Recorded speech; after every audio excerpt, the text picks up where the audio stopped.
Welcome to the Talking Shh podcast. That's right. We'll be talking about music, albums, live shows, bands we love, bands not so much. Again, we're talking shh. Join me, Scott Nokon, and Stephen James.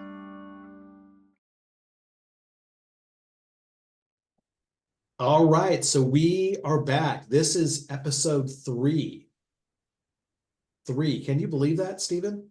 That's wild. No. Yeah, so we are back. Scott Nokon, Stephen James, talking shh. And again, if you've already checked out the show, and I know some of you have, we're up into double digits, Stephen. So right on. Something's happening. Yeah. Very cool. But I do want to thank everyone that's taken the time so far to listen to the show. And again, this is Talking Shh. It's about music. There's going to be some movies we're going to throw in. We're going to talk about bands that we love, singers, drummers. We hit on those in the first episode. So, you know, it's pretty much, it can be wide open to really whatever we want to talk about. But certainly music is of kind of our main interest. So it's going to be kind of, you know, factored around that. So again, you can't see this on video yet, and that is something that we're teasing you guys. You know, we're going to put something out on the old YouTube.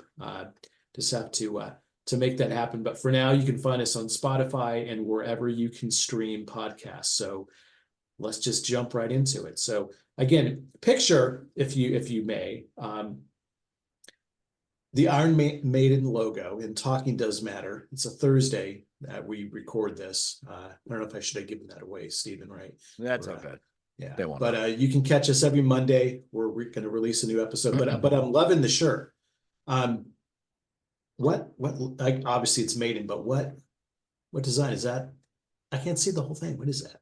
Oh, there we go. All right. World So Tour 82, 83. Right. Yeah. So as I look to my right, and then on my walls, and we'll get some videos of our and pictures of our surroundings in our studio, in our homestead, in our office, what have you. But I got the Iron Maiden Number of the Beast poster sitting right to the right of me up on the wall. And then I have the Iron Maiden World Slavery Tour with Twisted Sister. That's actually a concert photo. No, it doesn't mean anything as I'm pointing this way, but it's from the Cincinnati Gardens. If anybody's been to the Cincinnati Gardens in January 3rd, I'm saying that's probably 84, right? And depending on when the tour, maybe 85. So for tonight, for today, for this episode, as you're listening to it, we are going to focus on bands that won't reunite. And let me be clear, because I said this at dinner, Stephen, so this is funny. Bands that won't reunite. Why I Can't Talk is amazing. Reunite. No, I won't say that word because I won't, but reunite. For some reason, I got tripped up on that. Well, it is night. I think I need a beverage, right? So it is night. Right? Yeah, it is night. So yeah, you're allowed, and I'm sure you worked all day, and that kind of has a little bit of play into it as well. Yeah. So you know, it's a Thursday night opposed to a reunite. Yeah, and that we record this. So yeah, you know, Steve and I are, you know, we're working men, right? You know, we get up in the morning, we come home late at night, we sit down, we enjoy. Yes, we do. We enjoy the family, and we get up and do it again. But in between all that, we you know, and those are all things that we love and enjoy, absolutely. But we find some time for a little bit of a you know, a creative release, if I may say that. Without a doubt. Yeah. So in this, bands that won't reunite. There we go. I'm going to say it. Was this an easy list to put together for you? Was it hard? Were there things that you added and took off and put back on again? You know, it kind of, there's a bunch of it. It's like things that should or shouldn't happen. But the first one I've got is KK Downing and getting back with Judas Priest. Yeah. And even though they've got their new rhythm, or rhythm / lead guitar player that took Right. over. Why not have 3 guitar players? Iron Maiden did it. Absolutely. So I thought that would be kind of a cool thing. Cause I know KK is doing his KK Priest with, I'm going to have a brain fart here with the singer. Yeah, it's Ripper Owens. Oh, Ripper Owens. Yeah. Another amazing heavy metal voice. Absolutely. Although the up and coming to me is Dino Jaluzik, but that'll be another topic. So yeah, that was kind of one that I looked at thinking, oh, that would be really cool. And I know he's been wanting to do it, but I don't know that the entity of Judas Priest as it is now is entertaining that idea. Yeah, you're right. They I know, and I got to look up the exact city, but let's just say on this tour, KK did join them, right? He did join them for one of their shows on this tour, and it may have been a song or two. Oh, I thought didn't even saw know that. Oh, wow. Yeah, so it was very limited for sure. But I still think, yeah, to your point, it's, and I don't recall the entire story of what happened. But you know, it's more a matter of they're still, you know, that new record is incredible, by the way. That's I don't know if you've amazing. had a chance to check it all out yet, Yeah, I but have. yeah, It's amazing. Excuse me. you know, 50 years. And again, that could be another fun episode we could do in the future, but is there, you know, between the first release and to be fair, and yeah, there's gatekeepers and fact checkers, and that's fine. We invite you all, talk all you want, but we'll throw it back at you. So yeah, in the 50th year, right? Yeah, they started as a band a few years before this. Was Sad Wings of Destiny came out in 74, so maybe it came out like September, October. Right. But now, yeah, that's great. And the thing is, and I talked about this on my other show, my other shoe, a couple weeks ago when I played some of their tracks, they had their highest debut in England. And by the way, very, very nice use of the cough button on there. That's a nice microphone, by the way. We'll talk about equipment. And when I mean when I say equipment, I mean microphones. Let's be clear here. This is, you know, we kids might What rig? but What rig are we talking about? yeah. But when you look at it, it's same thing. Judas Priest, Invincible Shield. So okay, here's somebody, Mivik Smith. I just clicked on some random article. He goes, is a mediocre entry into a 50-year-old discography.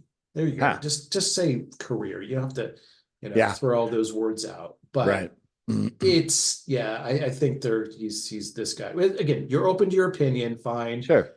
But, you know, 50-year career, 18 albums.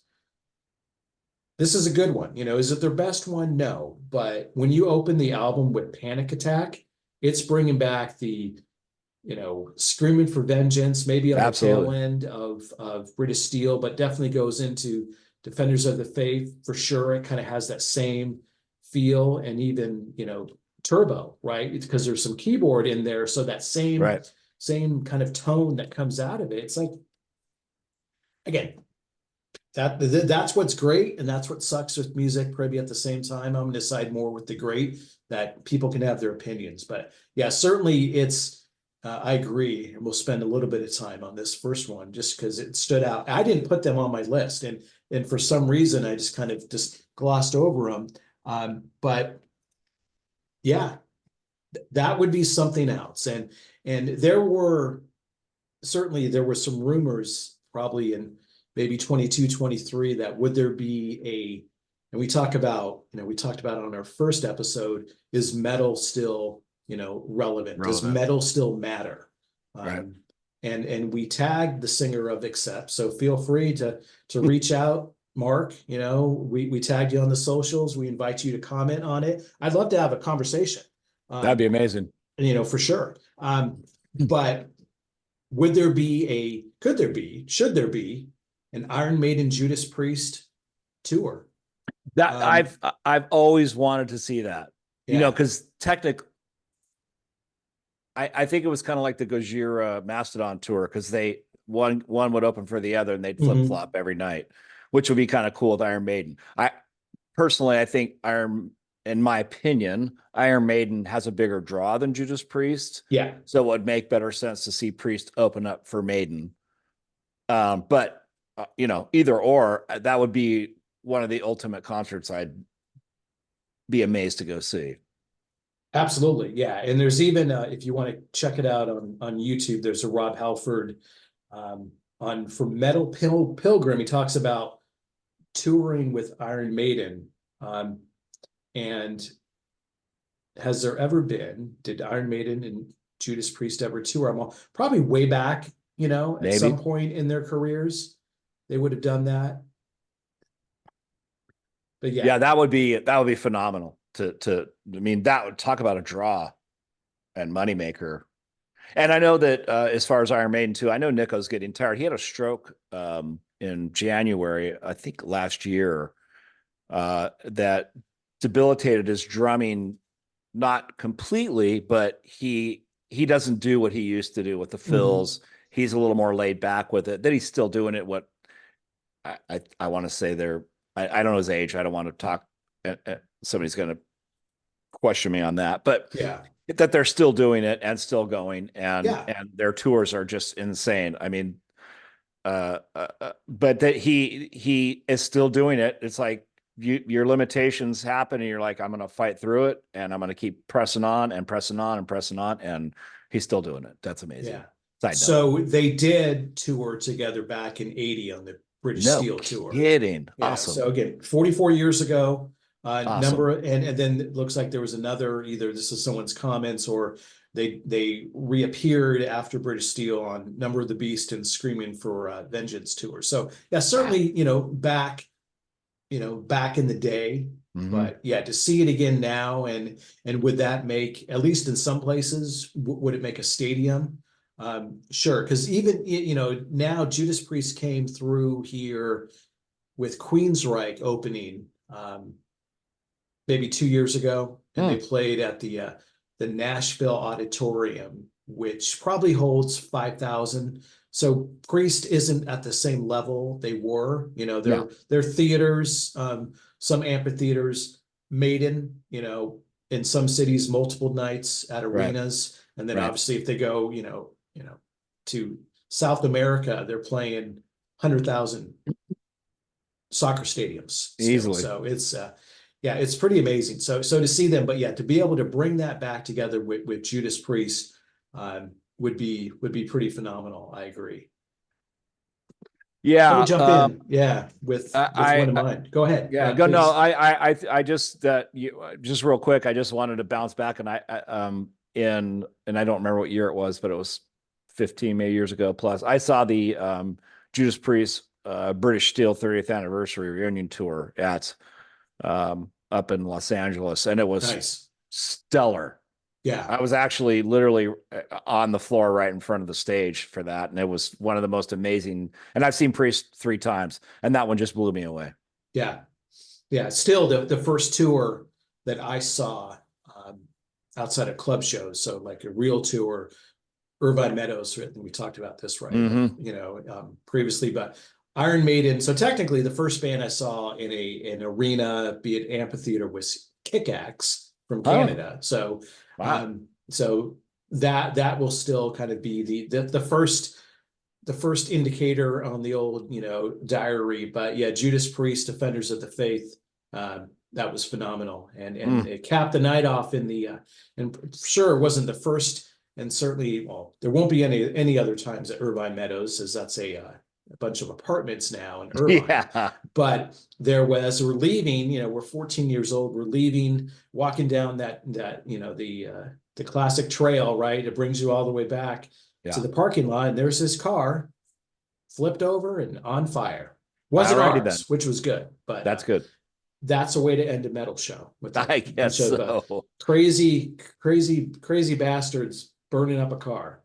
And just 5 Point amphitheater closed as well. So there's nothing out there right now. That's right. So my first one, and really in no particular order, is Black Sabbath. and in this one, you could even add, because I know we kind of played around when we talk about topics beforehand, because we do extensive research and planning, by the way. This is a professional show, folks. Absolutely. So I just want you guys to know when you're tuning in, this is a bunch of professionals. So Stephen, Absolutely. if you find any professionals, we should probably invite them. But absolutely. Black Sabbath, they did 13. The record name, which obviously was their number of releases, with Ozzy back in 2016, and they did a tour. And I'm kind of discounting. I won't completely just remove any sense of logic from this, because I'm not going to say, well, Led Zeppelin, all original members should reunite because John Bonham has passed away. So, yeah. I'm not suspending disbelief entirely, but at least for right now, all 4 members of Sabbath, are still alive. Mm-hmm. And obviously Ozzy has had his health issues, and for him to actually really, would he do a tour? No. Would he do a show? Yeah, he'll probably do a couple shows before he officially hangs it up. But one of the key pieces that is about Sabbath is about their sound is Bill Ward.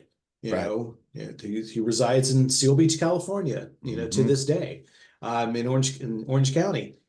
He was not part of that last tour back in 2016. I believe the drummer of Rage Against the Machine played drums on that tour. Maybe he played on the album, and someone else could have filled in. But yeah, certainly Sabbath. That would be a nice way. Talk about 50 plus years, 54, and if they plan something, 55 years of existence from their first release, Black Sabbath. If they could just come together one more time, I think that that would be something. But will that not happen? Probably not. But that would be cool. Yeah, I mean, it kind of just brings me back to like the Live Aid stuff we saw in the mid '80s or early '80s, where they had like Queen reunited, or did they reunite? But they had all these big bands that came and played, and even they did a memoriam to Freddie Mercury, and Phil Collins came up and played drums, and they had different people come in and do it. But that would be kind of cool, is to do like one big long day show and have Black Sabbath reunite for a set, 45 minutes, and whoever else. But yeah, that would be amazing to see. Yeah, no, absolutely. I'd pay money to see that. I'd pay big money to go see that. Yeah, definitely. Yeah, that's still a band that did I see them in one of their Ozfest incarnations? I don't recall. I've seen Ozzy a few times. So is it possible? Maybe, but it doesn't stand out. But yeah, again, and then this really is bands that won't reunite. There, I'm stuck on that word again. Reunite with original members, Sabbath. Yeah. So I had one that I think probably touches a lot of nerves, is doing a tribute show for Van Halen, Eddie Van Halen. Yeah. Alex, I don't know, you don't hear from him at all, but I know Sammy has talked about doing it. Michael Anthony, and how many guitar players out there that shred that could fill in, like they did with the tribute to Taylor Hawkins. They had all these different drummers come in. You could have different guitar players come up and just do a tribute, one show. That's it. Mm-hmm. But a Van Halen tribute show would be a dream too, just like a Black Sabbath reunion type thing. Although they have original members and they don't with Van Halen. But man, that would be something else to see. It would be, and maybe, and you said the name, and well, we don't know, but I'll say, is it an Alex Van Halen, issue, decision, what have you, as to why there wasn't even a show, like, whatever, a few months after, 6 months, a year. It's now been a number of years. And it didn't take that long for the Taylor Hawkins shows, one in one in England and one in what, New York? Was that I it? think Or it was no, was that the Los Forum? Angeles. Yeah, Yeah. or yeah, in LA. That's right. For those to come together, and again, it was a celebration, and Right. and to have Taylor Hawkins' kid come out there and just shred, Oh. and then have all these other drummers and just musicians. Paul McCartney was out there too, right? Everyone was just paying tribute Yeah. because everyone loved Taylor, and Yeah. that was just everything you said about it. And sure, it's absolutely tragic what happened, and there's things like that just obviously work. They obviously have demons that they can never escape. But yeah, the Right. Van Halen thing is interesting. There was probably about 2 months ago on Howard Stern, Sammy was on, and he's done the Circle for a number of years, and has done some of his, Van Hagar, which I no longer have a problem with Sammy Hagar in Van Halen. Early on, Right. when it happened, I had a just more being used to what David Lee Roth was. But he announced on Stern, and they did a number of Van Halen songs with Joe Satriani on guitar. And again, Bonham on drums, who's played with the Circle for a number of years, and then Michael Anthony, that they were going to do the tour. It's what the Best of Both Worlds, I think, is the tour that's coming out this Right. summer. And they're going to invite different guests. I think there was some confusion or misinterpretation from David Lee Roth, where he kind of took it as, oh yeah, I'll join you guys. He goes, no, we're not talking about for the tour. We're talking about, maybe you could come out for a show. And Michael Anthony's going to sing some of the old classic songs, because either Sammy he could sing anything, but maybe Sammy doesn't want to, right? But Michael Anthony can do it. But even Joe Satriani was saying is because I have to figure out how in the hell to play these songs. He's an amazing guitar player. He's taught, everyone from, Kirk Hammett to the guy from Testament, which I now forget his name, but he's been a major player and a major teacher, and he knows his stuff. And he's even looking at saying, I need to sit down and figure out exactly what Eddie was doing. Or even better, why not just have Wolfie play it? Because you saw he did a couple of Van Halen cover tunes for the Taylor Hawkins. They did Hot for Teacher. He did. That was, yeah.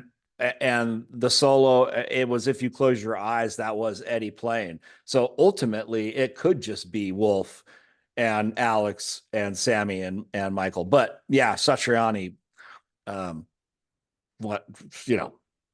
don't think there's words for that.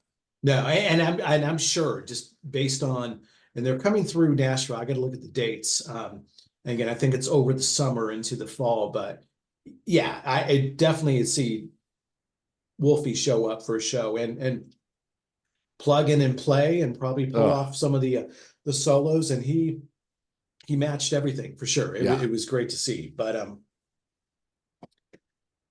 yeah, an amazing all these musicians in those bands, and that it just stopped after Eddie died it's sad, because there's so many fans that want to see some of it continue. Unlike the Rush folks, you can't have Rush without Neil Peart. Yeah. Can you have Van Halen without Eddie Van Halen? Probably not. But if Wolfie can play just like his dad, I mean, look at Led Zeppelin reunion. They Jason Bonham came in, and he nailed every song. So yeah, we'll be talking about them, on a future episode too, right? Zeppelin, but yeah, I think just to do a proper send off for the fans, that would be a way to go. And on my list, I stayed away from artists and bands that have passed away. Now, in some instances, their careers have died while they're still living. But in other instances, if they passed away, again, that was something I'm not going to suspend disbelief. And again, it's fine if those are on anybody's list, but from my perspective, the second one, and again, in no order, but there's been a lot going on lately with this band as far as their drummer recently left, and would he move over into Slipknot? Maybe not. I know that hasn't even been officially announced yet. And maybe we'll talk about Slipknot in a future episode, because Absolutely. I don't have the same opinion, and I don't know Jay Weinberg, but I just don't like how all that kind of transpired. And I don't know the full story, obviously, but it just, it just didn't seem cool the way it all rolled out. But I agree. But Sepultura is the band that I'm talking about. And in that, they, as with the singer Derek, who's probably been in the band now, 20 years? And their records have been great. And you got the name, but Andres Kisser is still the only, original member, right? Right. So it's a shell of what the band was. They certainly have held their own. They have been popular. They have toured the world. They have sold records. But that classic Cavalera Brothers, The Cavalera Brothers, yep. Beneath the Remains, Roots, Bloody Roots, I think is, I love that record. I love that song. That was all in the new metal era, but they were like, this isn't new metal. This is just about our heritage, but it all fit in so well and so perfectly. And that was awesome. But yeah, that would be something where, would they reunite one last time? I don't think so. I think there's just so many things. I went back and brushed up on a few storylines, but the manager of essentially Max, and so any band he's been in, has been his wife for years. And so during that time, there was like a lot of things, and it doesn't seem like it was a Yoko Ono thing or anything, but it was more a matter of, they're after Roots, there developed some issues, right? And if it was more a matter of, we don't like the way, the manager is, which happens to be your wife. And so at that point, blood is thicker than water, right? And even if you're in a band forever and you're one of the, top metal bands in the history, in my opinion, as far as the sound and the influence and the impact that Sepultura has had, you have to pick your side. And Max picked his side with his wife. And if this is what the whole story was, that's what it kind of alluded to. And he's moved on. And his stuff up until now, Go Ahead and Die, I don't know if you've checked them out, but they're phenomenal, and it's just his sound. I saw a reunion. I guess maybe this will be the closest you get to a Sepultura reunion. It was a couple years ago. Saw them at the Observatory in Santa Ana. So it was Igor on drums, Max on guitar, and vocals, of course.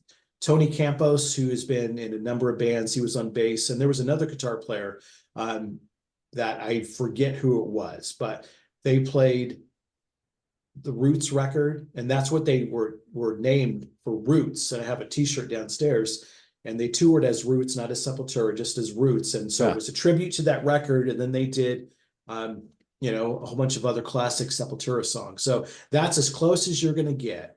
And those are the, the instrumental, literally instrumental folks in that band. So Sepultura.